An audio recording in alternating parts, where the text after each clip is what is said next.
Thank you. Thank you. Here.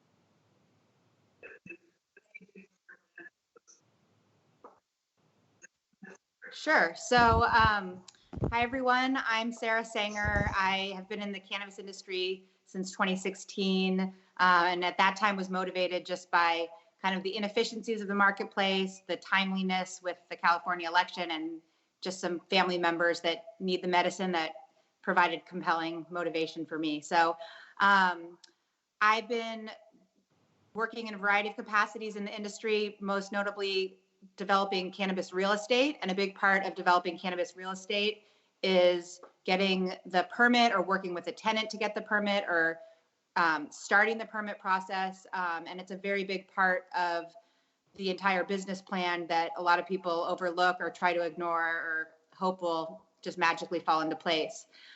So I met Belinda, and she has experience with permits as well.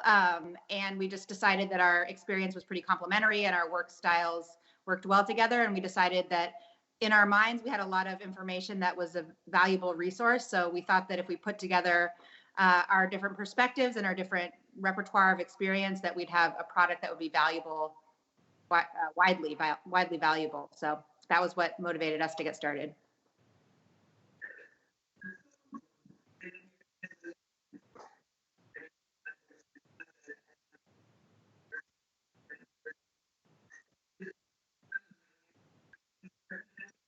Sure. So my name is Belinda Smith, and I've been in the space since 2015. And I was just looking around for my next opportunity. I've always been an entrepreneur, and cannabis really appealed to me. And I ended up going after a legal cannabis permit for a retail space in San Diego. And that was 2015. I thought I'd get it done in like 6 months. Of course, I didn't. It took a few years. And then I met Sarah in 2018 when I was looking, or maybe it was even 2017, but 2018, I decided I was going to sell it, and met with Sarah, and she just struck me as a really no-nonsense person, which I really found refreshing in this space. And anyway, we got to know each other, and then we decided to combine our talents and interests, like she said, and really help people understand what they're getting into when they get into the space, because we hear from so many people, how did you get started in this space? And, you know, how can I duplicate your efforts? So we decided to put together this course, and it really teaches everybody how to go after a permit, but it's just so much more than processing paperwork. It's really, how do I prepare myself to get into this industry, and how do I even know if I have what it takes? So it's quite a comprehensive offering, and obviously we're going to talk more about it, but it's all online, and we're looking forward to people learning more about it.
Sure.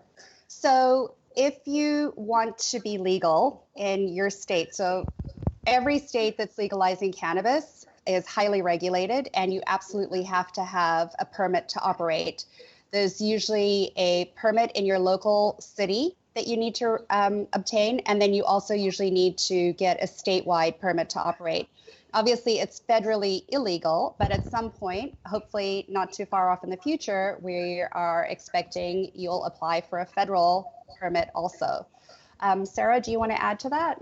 Yeah, I would just say anytime you're using real estate for a specific purpose, which any kind of real estate is used for some purpose, you need to make sure that it's zoned appropriately entitled for the use. So if you were to buy a building that was previously a bookstore and you wanted to change it to a coffee shop, there's paperwork that needs to be done. So this is just kind of a supersized version of that, where you're trying to get permission to do something that is not only new, but is federally illegal and complicated and has implications with regards to sensitive populations that don't necessarily want, you don't want to be near kids or anything like that. So it's just a supersized version of getting permission from your municipality to operate the business that you want to operate out of this location. So you would need to do it whether you wanted to start a coffee shop or a, childcare center or whatever, but the process is much more intense in this situation, and there's a lot of nuances that wouldn't apply to kind of a mainstream traditional use for the real estate.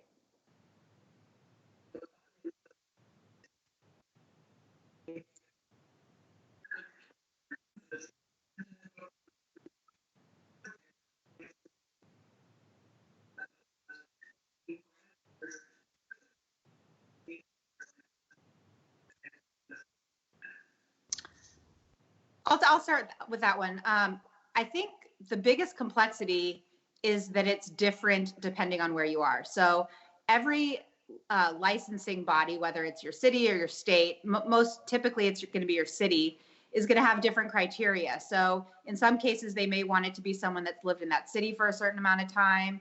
In certain cases, it's actually they want to give the licenses to people that meet a certain socioeconomic description. So it's very nuanced. There's absolutely not one size fits all. And then in addition, because this is a controlled substance, you can't be next door to a elementary school. So there's a lot of other real estate considerations that we get into in great detail in our course about what you need to pay attention to. Your city might not want a cannabis dispensary next to a residential neighborhood or next to a school. So there's going to be a lot of details about where this business is allowed to be located. Independent of the zoning, it needs to be a certain distance from certain types of other premises.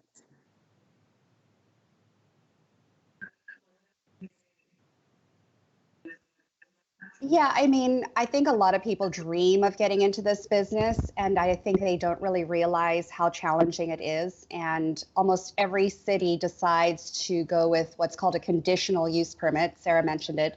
And unlike a regular business permit where you just show up to City Hall and go to the counter and pay $50 or $500, whatever it costs to start your business, this is a very extensive process. And I would say the two things that you're going to need are time and money.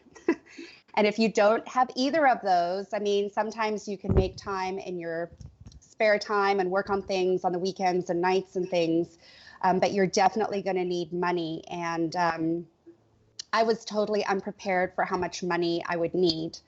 So it's just a huge consideration that it's not like your regular business license, it's a conditional license, right? And one of the things you have to be able to prove is that you do have the money.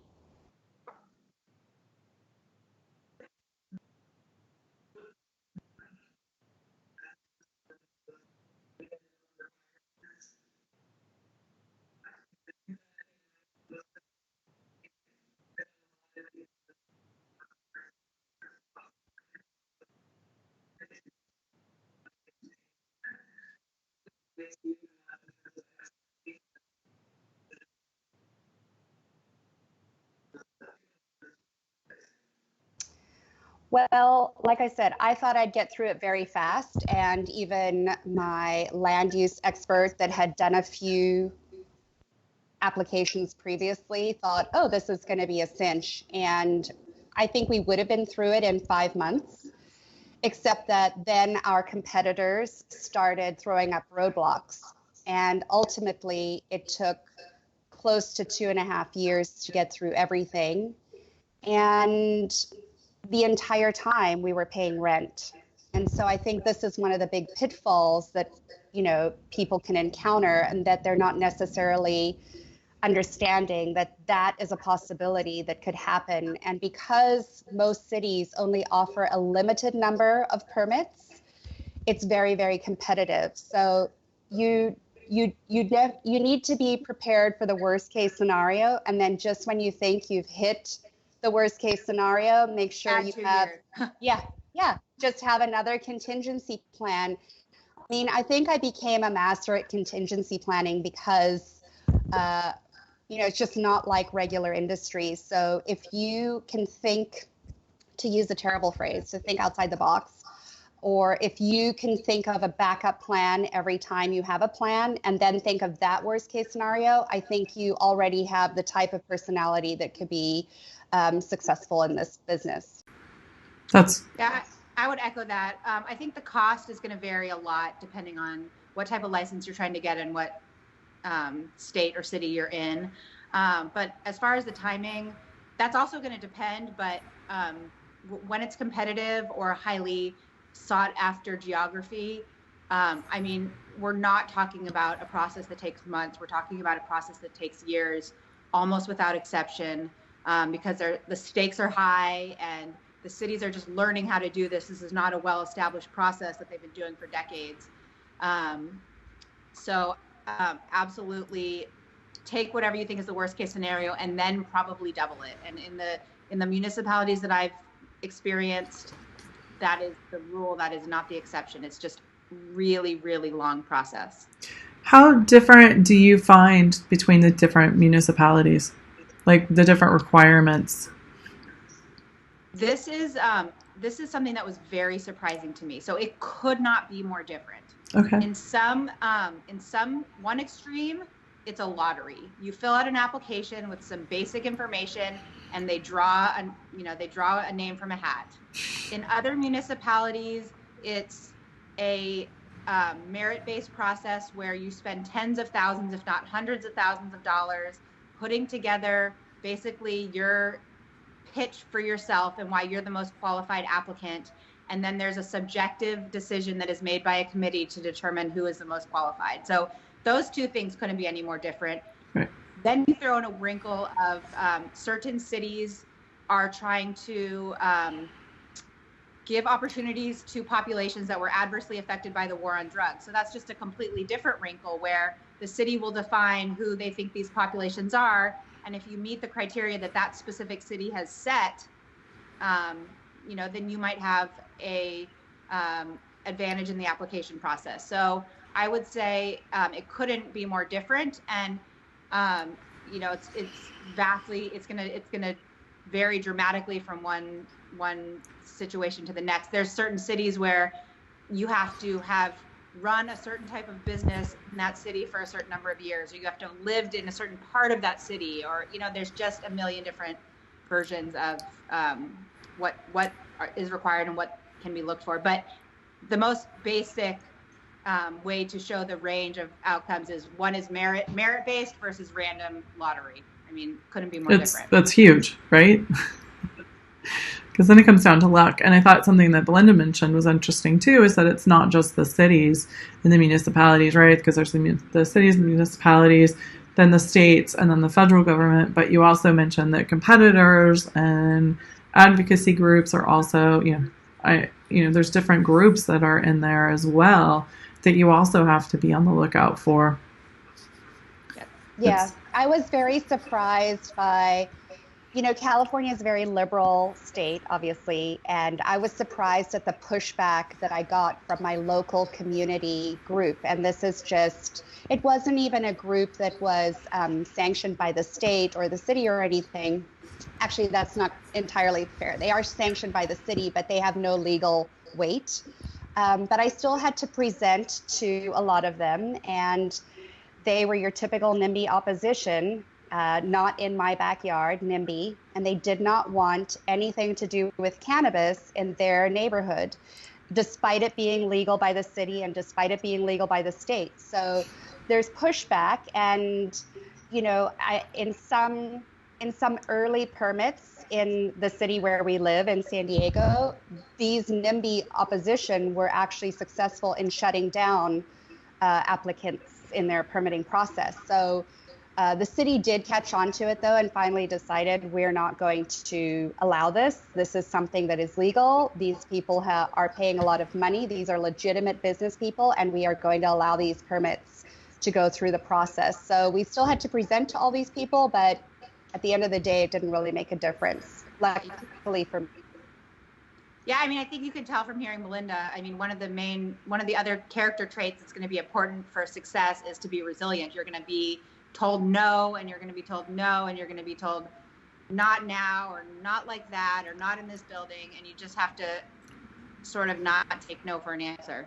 Or my favorite was when you ask the city a question and they would say, well, we don't know. We're not sure. And again, to Sarah's point, a lot of these cities have never, ever gone through this process. And the poor person who's behind the desk processing your paperwork, they're not really sure. And, you have to give them a lot of credit for even allowing it to be legal, because this is a big headache for them, but they also want the tax dollars. So it behooves them to figure out a legal process for it. But I'm getting a little off track. So anyway.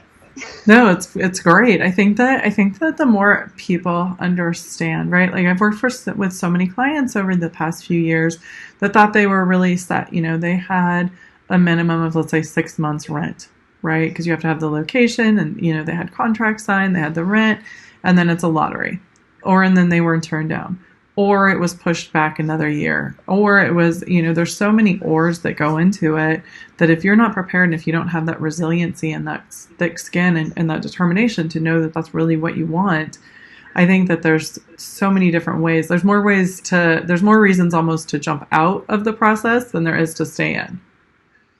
Absolutely. In some regards, which is unfortunate. It shouldn't be hard. It's hard enough to start a business, but then when you start ramping up and adding all these things, like, you really have to want to do it. And you really do. So some of the things that, we've talked about, some of the challenges, and you guys have outlined those really well, and especially the differences and what to expect when you look at, depending on where you live or you're looking to open a store or a business. What do you recommend that people have? What do you need to have ready to go? What do you have to have prepared? Sarah? I mean, I think I'll start with a couple things that are pretty basic. The first thing that you need to do is have at least a basic understanding of the process and the timing for where it is that you want to get your permit. So read the ordinance, start going to city council meetings, and just get yourself familiar with the general process. And then I think you need to understand, from people like us or from others that you meet in the industry, what types of character traits or personality traits will maximize your chances of being successful, and ask yourself if it's really something that you think you're up for. And, it's not rocket science, but it's not for everyone. So just do some soul searching and make sure that you think that, personality and lifestyle wise, it's something that's going to work for you. I mean, you have to think about calling your mother-in-law and explaining your new career choice, and, other considerations that maybe wouldn't be a big deal in any other industry. So just kind of think through those kind of softer things. And then, to the earlier point, make sure that you have the time and money that it's going to take to get it done, because there's nothing worse than paying 6 months in rent and hiring, experts and spending all this money, and then, really not being able to take it across the goal line. So I would think those would be the first couple of steps that I'd recommend.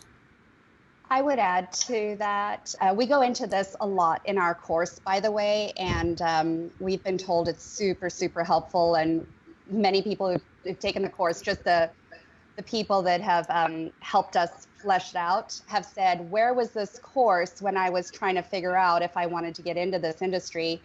Because we ask a lot of these questions. And the one thing that I would say, my answer is a little bit different for you today than what I say in the course, but I would say what I recommend is that you really do your homework.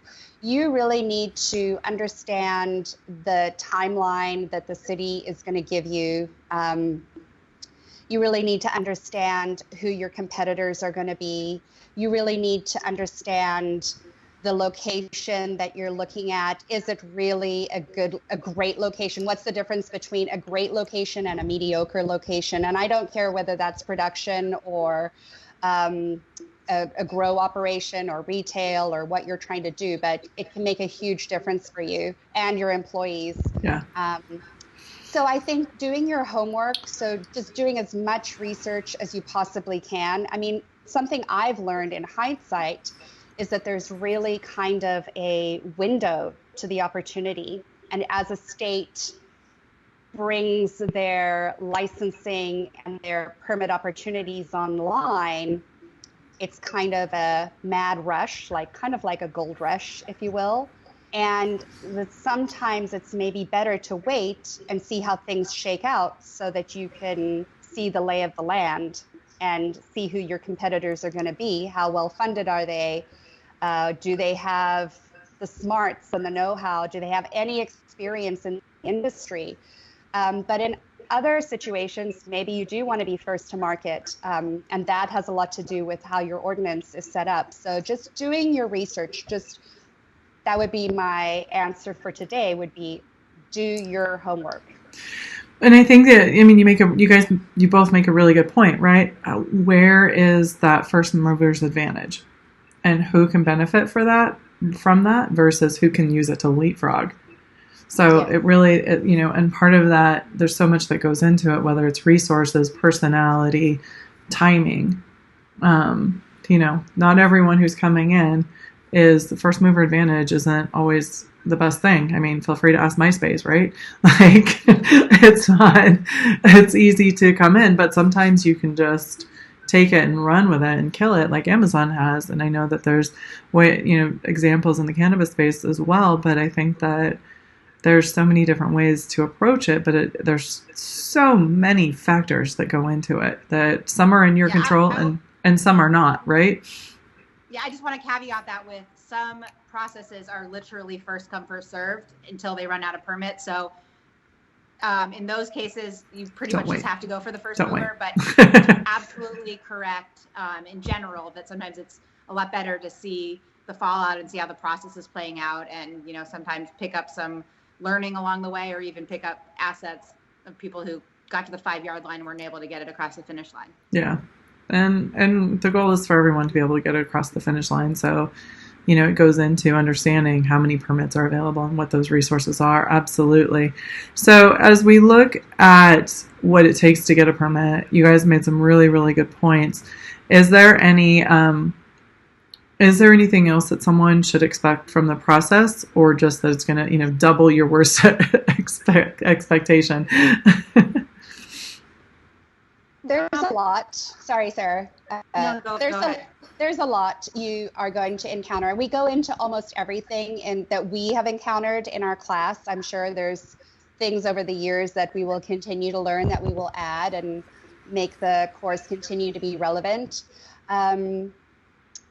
So I think if people really want to get ahead, beat out the competition, they need to have the knowledge. Knowledge is power, and so that's really why we put together the class. So I would encourage people to check out our class, not to sell it too hard, but it literally did come from a place of motivation, like, gosh, I want everybody to understand what they're getting into here. I think a lot of people just think, oh, no problem.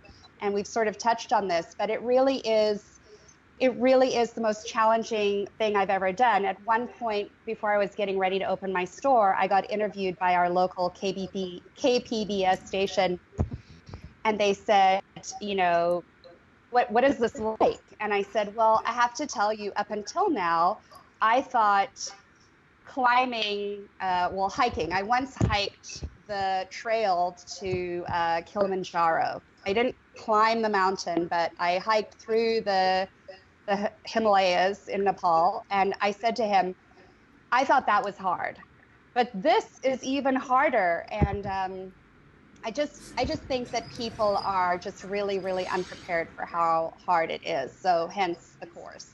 Sarah, you were going to say something too. Yeah, I was going to say, what was I going to say? Is there any, well, she was saying, is there anything else that people really, really need to know?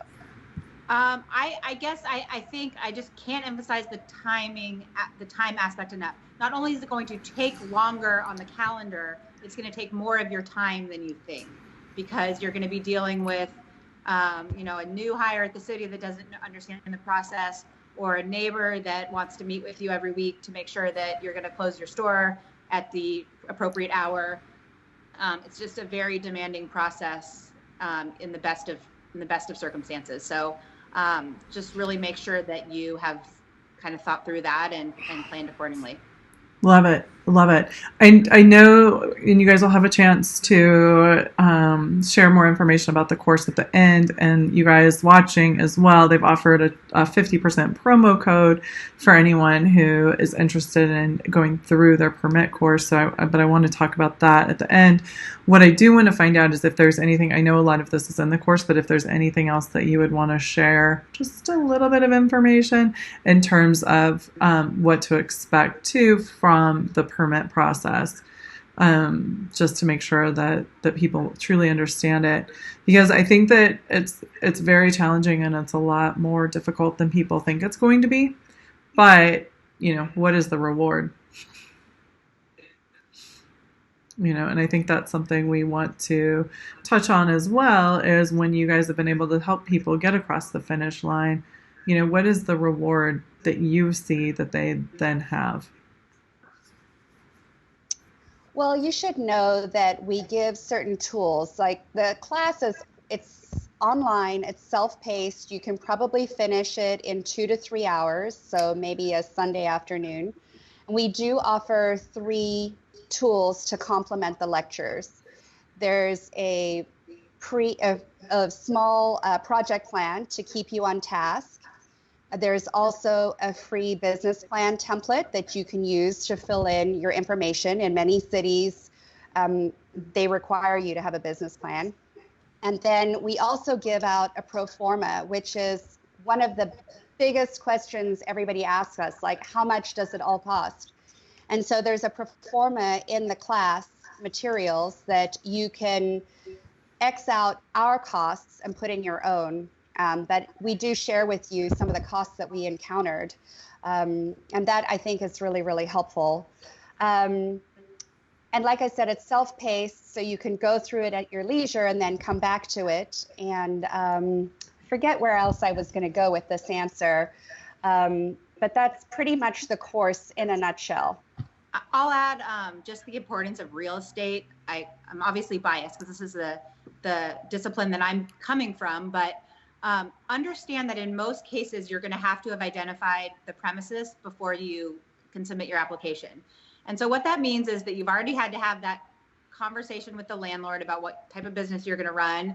And you've likely already had to start paying rent or buy the property. And it's not just paying rent like the bookstore that was in there before is paying. It's paying a higher rent because of the nature of your business. So just understand that filling out the paperwork is not going to be the hard part. It's going to be finding one of a limited number of suitable locations, and then working through all of the complications therein. So, we give a lot more detail, but I just wanted to throw that out there as just a super important. Many people say the most difficult part of the process is really finding the right location. Forget foot traffic, forget freeway proximity, just finding something that's literally allowable. Now, one thing that I was hearing for a while is that real estate owners, so property owners that realized they were in an area that could be zoned for cannabis, were doubling their rent prices. Is that something you guys have seen as well? Or tripling. Or tripling. Okay, so they're increasing their prices. So I do want to go back to my original question, though, is when you guys have helped someone go across, there's so many challenges in terms of getting a permit and getting a business started. What are some of the rewards that you've seen your clients once you've been able to help them get past the finish line? Like, I want to go back to that question. What are some of the rewards that actually you've seen make it worthwhile? There's licenses. I'll let Belinda give her perspective on this as well. But there are licenses that are developed and are taken across the finish line And depending on the city and how many licenses there are and where the location is and the terms of the lease and a million other factors, those licenses are trading from anywhere from $500,000 to $30 million, just depending on a number of factors. So there's a big economic opportunity, even if you're someone that just wants to get it across the finish line and sell it to someone else. If you're someone that wants to get it across the finish line and own it yourself, you get the reward of having a really hard business to run. But one that is in a very obviously high growth industry with a lot of excitement and a lot of consumer demand, and the economics of a retail store or a cultivation or a manufacturing operation. We're still kind of seeing it play out and flesh out in the industry as it stabilizes, but obviously there's a ton of money to be made once you get that license and you start operating the business at stabilization. Love it. So you're saying that all the hard work can pay off if you do it right? All of the hard work may or may not pay off. No, it definitely can pay off. There have been some really great paydays, some really great businesses that, got the license across the finish line and really were positioned to be successful. So there's absolutely economic opportunity. There was a few years ago, there was today, and there will be in the future. So that's actually my next question is it too late? Like, is it too late for people looking to start a cannabis business? Well, in some states, it's too early. It hasn't even come on the radar yet, or hasn't been legalized yet. So in some areas, it's definitely too late. In some areas, it's just the right time, and in some areas, we're still waiting. So no, in general, I would say it's not too late. In some specific geographies, at the moment, it's probably too late. What? Sorry, Belinda. Did you have anything? Yeah. No. I mean, I came to it late, so I wasn't sure that I was going to be successful, but it actually ended up being a huge advantage for me because I got to see exactly how the city runs the process, cut a bunch of time out. Then, of course, I had a lot of setbacks from opposition, but I think it can absolutely be an advantage. So this is what I'm saying is really do your homework, find out where they are in the process. If it just hit and the city still has no idea what they're doing, maybe wait 6 months. But you really have to look at your ordinance and see what it says so that you can make some strategic decisions. Absolutely. I love this, and it's such good advice just because of the nature of everything that's going on, and it's changing really quickly, and it changes all the time. Every time I turn around, I feel like there's some new thing. But it also, to your point, depends on the county and the city. Okay. Before we go into the speed round, do you have any last and end with how people can contact you in the offer for the course? Is there anything else? Do you have any last advice for someone who might be considering getting a permit for a cannabis, starting their cannabis business? I like to encourage women to get into this space. I found often that I was the only woman in a room, and sometimes that's a huge advantage because we bring a different sensibility to things, and we're often much more prepared, and we have done our homework. And, I also encourage older people to get involved because this is a life-changing opportunity for many people. And I got involved when I was 47. And that is not something most middle-aged people try to tackle, but I am living proof that you can be successful. And really all it took was doing my homework and then staying the course. So it's not that it's rocket science or brain surgery, but it is complex. And if you have some basic business background and some wherewithal and some determination, and you know how to ask questions, I think you can be successful in this business. I love it. Sarah? One thing that I've learned that I'm not sure I'm not sure I've come all the way around yet, but again, and I think I mentioned this earlier, is just no doesn't mean no. It means try again, or think about it a little bit of a different way, or maybe. So don't take a no at face value. And I wish this is something I'd learned, 35 years ago, and I'm just learning it now because I'm watching people be successful that are not willing to take no for an answer. They're just trying to think creatively and push the envelope and, make things happen. Yep. I love it. It's such good advice. And we, those of you guys, that's something that we hear common in cannabis, right? No doesn't always mean no when you're trying to get something approved along those lines. So that resiliency is so important. Okay, you guys, speed round. Are you ready? There's only 2 questions in this one this time. First, what are your favorite cannabis products? Plus gummies for me. I am a big fan of flower. Nice. Very, very nice. Is there any strains or preferences there? I don't have any. All flower all day long. Awesome. Okay. And what was the best business advice that you've ever received?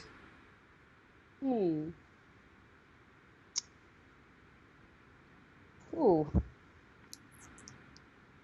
That's a tough one. I know. That one's harder. What's the best mediocre advice you've ever received? Can we just talk about our favorite cannabis products some more? The best, when it comes to this industry, some of the best advice I got was from my attorney and getting the right attorney in this industry is really key. And I didn't know if I had the right attorney until I knew. And I knew when I knew because we were in the middle of negotiating a whole lot of things with some outside people. And he really had a backbone of steel. Yes. And he was older.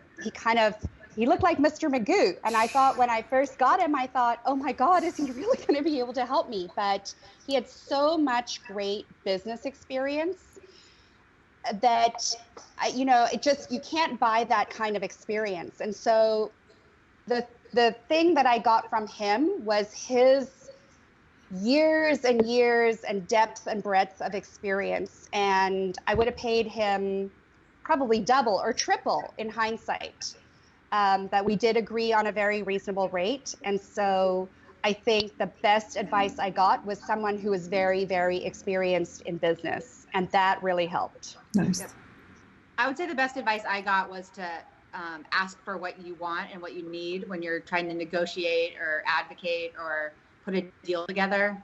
As women, sometimes we ask for a little bit less than we think we deserve, or we don't fight as hard for what we really should.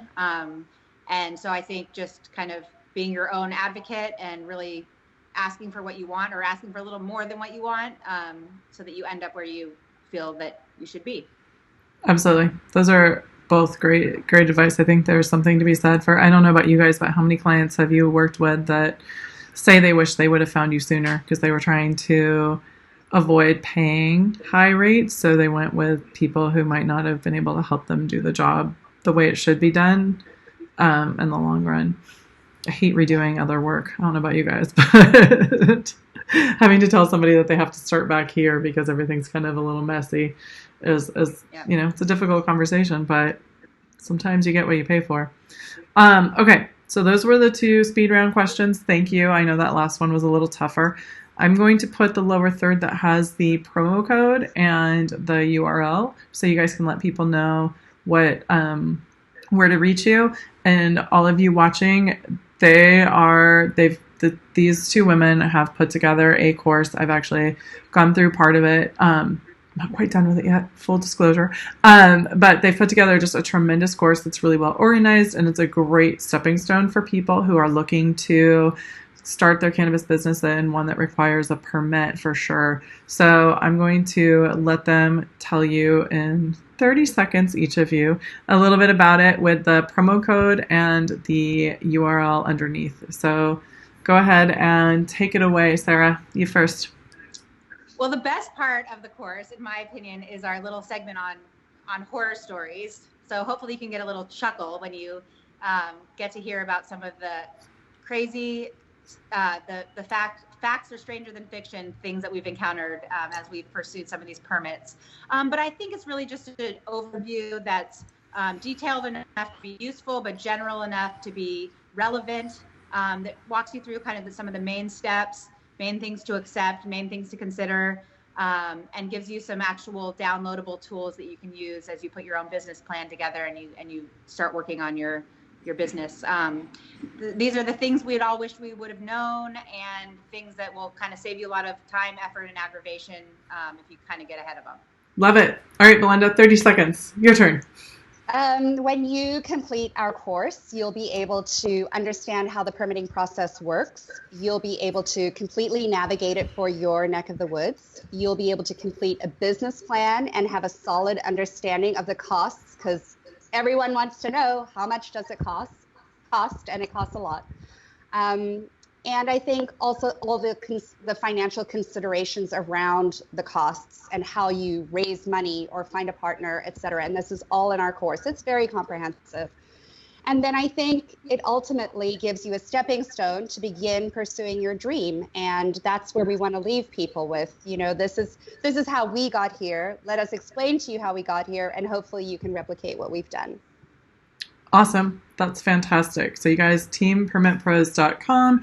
Code is MODA2020 for 50% off. You guys are awesome. Thank you for watching. Drop a comment or questions in the chat and tag us, and we'll be sure to answer your questions. And have a great rest of your day.